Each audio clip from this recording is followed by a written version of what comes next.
PlayStation Plus prices are higher than ever in 2026, but if you're paying full price on the PlayStation Store for it, you're doing it wrong. Between PlayStation Plus getting price increases every few months it seems, and games now hitting $80 per release, gaming is expensive, and picking the wrong tier in PlayStation Plus can be an expensive mistake.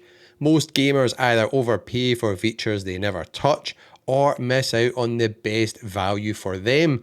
So today we're stacking Essential, Extra and Premium side by side to find out which tier is actually worth your cash, plus 5 quick tips to save big money. When you strip away all the marketing jargon, PlayStation Plus Essential is exactly what it sounds like, the bare minimum required to actually enjoy your PS5 online. If you want to jump into a multiplayer lobby with your friends, you have to pay the toll, unfortunately.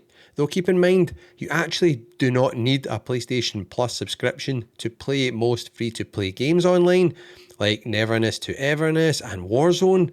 At $80 or £60 for the annual subscription, it essentially replaces the old legacy PlayStation Plus from when we had PlayStation Plus and PlayStation Now.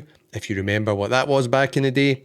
You get your online access, cloud saves to back up your game saves, giving you up to 100 gigabytes of storage for PS4 files and another 100 gigabytes for PlayStation 5, and a handful of monthly games that you can claim and keep in your digital library as long as your subscription is active. We usually get between 3 and 5 PS5 games each month. Some months are better than others, and it's down to your personal taste if the games each month are worth it for you. All PlayStation Plus tiers also get special in-game content from time to time. This usually updates every few months, like special PlayStation Plus packs which have skins or in-game currency for free-to-play games, which is a nice touch. Plus, you get access to Share Play, which is a cool feature on the PlayStation 5 that lets you invite a friend to view your screen, play cooperatively, or take virtual control of your game, even if they do not own the game.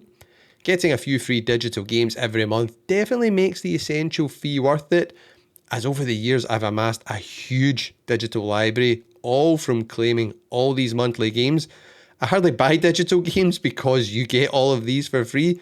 But here is the trap when it comes to actually paying for this tier or any tier above it.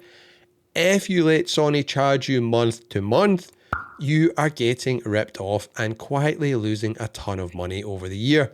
And whether you stick with Essential or go for the higher tiers, like example, paying $135 or £100 per year for PlayStation Plus Extra, or $80 or £70 for a new game like GTA 6, is a massive expense. But paying full retail price directly on the PlayStation Store is a mistake. Here's what I do instead. I always fund my PlayStation account using discounted gift cards. It is incredibly simple. Just click the link in the pinned comment or the description, or scan the QR code on screen.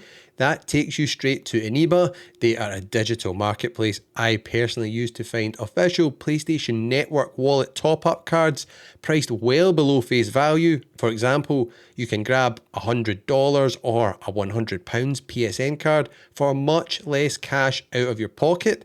Plus, you earn cash back on future purchases, like the 11% cashback deal I just noticed for Astrobot, which is awesome. Eneba delivers the digital key to your inbox in seconds, and with their top Trustpilot scores, you are in completely safe hands. Just punch that 12-digit code into your PS5, your wallet instantly loads the top up, and you use those cheaper funds for PlayStation Plus or any new game. It takes 2 minutes and saves you money every time. Scan the QR code or click the link to support the channel, and a massive thanks to Eneba for sponsoring. Now, stick around for my top 5 tips to get your PlayStation Plus subscription even cheaper at the end of the video. Now that you know not to pay full price for whichever tier that you pick, let's look at whether stepping up to the higher plan is actually worth your cash. If we move up the ladder, we hit PlayStation Plus Extra, which is priced at $134.99 US dollars or 99.99 pounds. So basically £100 a year. This is the tier Sony desperately wants you to buy. It takes everything from essential and bolts on a massive game catalogue featuring over 400 PS5 and PS4 games, alongside the Ubisoft Plus Classics catalogue. This means you also get access to play pretty much all the older titles from Ubisoft's big franchises like Far Cry, Watch Dogs or Assassin's Creed, but not new games like Assassin's Creed Black Flag, for example. Resynced is not in there. If you're someone who just bought a PS5 and missed out on the last few years of major releases, this tier is an absolute goldmine. Instead of dropping, premium cash on individual games or narrative adventures, sprawling open world titles, you get immediate access to an absolute buffet line of games here. Just be aware you won't see big Sony AAA games in this catalogue on day one. For example, they may get added later on down the line, like a year later or something, but there are plenty of big ones there to already keep you amused, like Spider-Man 2. The value proposition here is sound and makes sense. Even if you only play 2 or 3 full-price games from the catalogue over the entire year, this tier has completely paid for itself. However, it's vital to remember that unlike the monthly games in the essential tier, games in the extra catalogue can and will leave the service. There really isn't a set pattern on how long games stay. If you're halfway through a massive campaign and Sony rotates it out of the catalogue, you're locked out unless you purchase it directly. Still, for the sheer volume of high quality titles available at your fingertips, Extra, I would say, is considered the smartest investment for the average active gamer. Which brings us on to PlayStation Plus Premium, the absolute creme de la creme, the top of the mountain, or so it is priced, coming in at 160 US dollars or 120 UK pounds every year. This tier adds 3 more features you can't access in the lower tiers. They are the Classics catalogue, which has PS1, PS2, PSP, and some PS3 games, if you love some nostalgia. Though keep in mind, the PS3 titles are streaming only, and bizarrely enough, you can only stream them to a PS5 console. You can't stream them from the cloud to the PlayStation Portal, which is just kind of weird. I don't know what Sony are playing at there. Also, you get access to a whole bunch of game trials. It's kind of like a try before you buy demo of new releases, but it is the full game, but only for a set amount of time. And access to Sony Pictures Core and cloud streaming. Just a quick note though, in some regions in the world, Premium is not available. It is replaced by a deluxe tier that includes everything in Premium except for cloud streaming, so make sure you check that out for your area. For years, cloud streaming felt like an afterthought, but in 2026, it has become a bit of a selling point, especially for one reason in particular, and that is the PlayStation Portal. With Premium, you can stream select PS5 games directly from Sony servers straight to your portal. That's games from the game catalogue and also games you buy digitally, which completely bypasses the need to download them to a PS5 and rely on remote play from your PS5 console. This kind of transforms the Portal into a standalone cloud gaming handheld, freeing up your main TV for the family to use and watch whatever they want, or letting you play PlayStation exclusives without even having to own a PS5. This makes the Portal, combined with a PS Plus Premium subscription, the absolute cheapest entry point into the PlayStation ecosystem. But keep in mind, it is strictly pay to play. If you don't own a PlayStation 5 to remote play from, and you let that premium subscription expire, your Portal essentially becomes an expensive paperweight and can actually play nothing. I'm not exaggerating. So a big point to keep in mind there if you're thinking about just getting a Portal and PlayStation Plus Premium. Premium also includes Sony Pictures Core, which gives you access to about 100 Sony-owned movies to watch. Again, if the movies are worth it, is all down to personal taste, but it's mostly older movies on here you get as part of your subscription, with the newer ones needing an additional payment. Now, you know, they're behind a paywall. Also, you can't stream any of these movies to your portal. It's only to the PlayStation console. So another small detail to keep in mind there. So if you have deeply invested into hardware like the Portal, or if you are a massive fan of retro PlayStation titles and love testing out newer games before committing to a purchase, though keep in mind the trial length for all these game trials varies massively.